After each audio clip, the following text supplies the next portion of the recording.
মোহতারাম হাজির, যখন এই সন্তানকে দিতে গিয়েছেন সবাই ভালো ভালো বড় তাদের অর্থ সম্পদ বেশি তাদেরকে নিয়ে আসলেন, কিন্তু আমিনার পুত্র হযরত মুহাম্মদ রাসূলুল্লাহ এমনকি আমি হালিমার সন্তান হয়েছে তাকে দুধ পান করাতে পারতাম না। ঈশ্বরের দুধ নাই, কিন্তু এক দুধ মা হিসেবে আরেকজন সন্তানকে দিতে গেছে।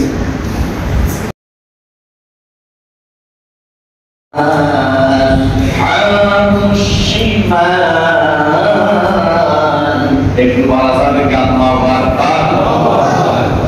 আল্লাহ রাব্বুল আলামিন বলেন আর মান থেকে তো আর মান থেকে করণী হলো কত আত্মা কর এরা তু আগানো আর মান থেকে তলে আছেন কে? নবীজি। বলে কি আছে? নবীজি।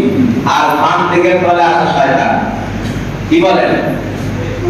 বাপ থেকে পর আরেকটা জায়গায় আছে তফসিরের উত্তর যে দুটা পর হচ্ছে হিজবুল্লাহ, একটা হচ্ছে আল্লাহর পর আর একটা হচ্ছে হিজবুল শয়তান, আরেকটা হচ্ছে শয়তানের পর। তার মানে এই দুটা পরের মধ্যে আল্লাহ রাব্বুল আলামিনের প্রিয় হাবিব আল বিদায়াতে মধ্যে বলেন যে যখন এই দুটা পরের মধ্যে আমি আল্লাহর রাসূল সাল্লাল্লাহু আলাইহি ওয়াসাল্লাম ডান দিকের দলের আল্লাহ তাআলা মন খুব উপর করে দিয়েছেন। একটু জোরে বলা যাবে কি সুবহানাল্লাহ। এখন এই দুটা দলের মধ্য থেকে ডান এবং বাম এই দুটা দলের মধ্য থেকে এখন নবীজি বলছেন তৃতীয় তিনটা দলের মধ্য কয়টা দল সেটার কথা আল্লাহ তাআলা বলতেছেন ওয়াস-সাবিকুনা আস-সাবিকুন।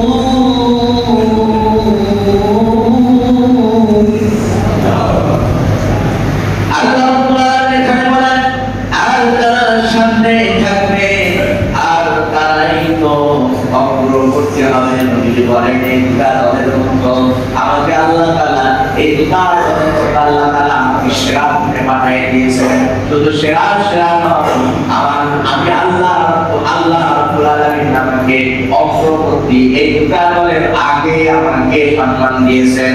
একটু জোরে বলি সুবহানাল্লাহ।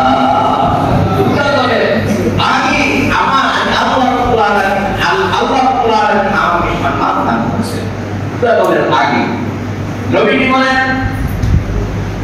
বলেন রাসূল সাল্লাল্লাহু আলাইহি সাল্লাম তিনি বলেন আমাকে যখন সাহাবায়ে কেরাম জিজ্ঞাসা করলেন আবু জাহল যখন জিজ্ঞাসা করেছিলেন এবং সাহাবায়ে কেরাম জিজ্ঞাসা করেছেন রাসূলের সম্মান সম্পর্কে, তখন তিনি বলেন আমি সৃষ্টির সেরা অর্থাৎ সৃষ্টির মধ্যে সর্বশ্রেষ্ঠ হচ্ছে আমি।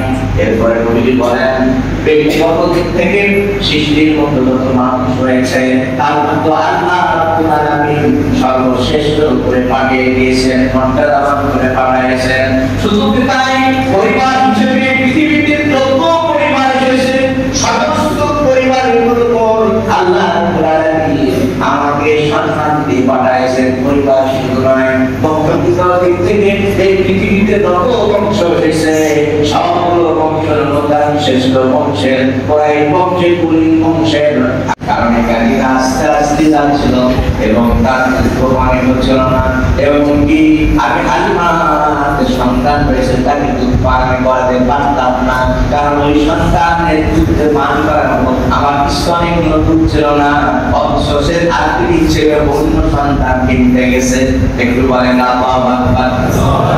নিজের স্তনে দুধ নাই, কিন্তু এক দুধ মা হিসেবে আরেকজন সন্তান কিনতে গেছে।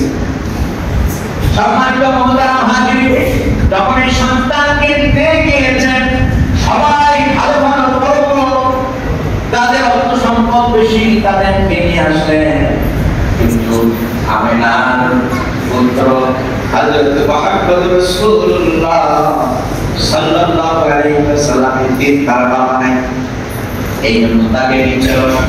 কিন্তু হালিমা তার স্বামীর সঙ্গে পরামর্শ করলেন খালি হাতে গিয়ে কি হবে, এই যে সন্তান গাছে একটু নিয়ে যায়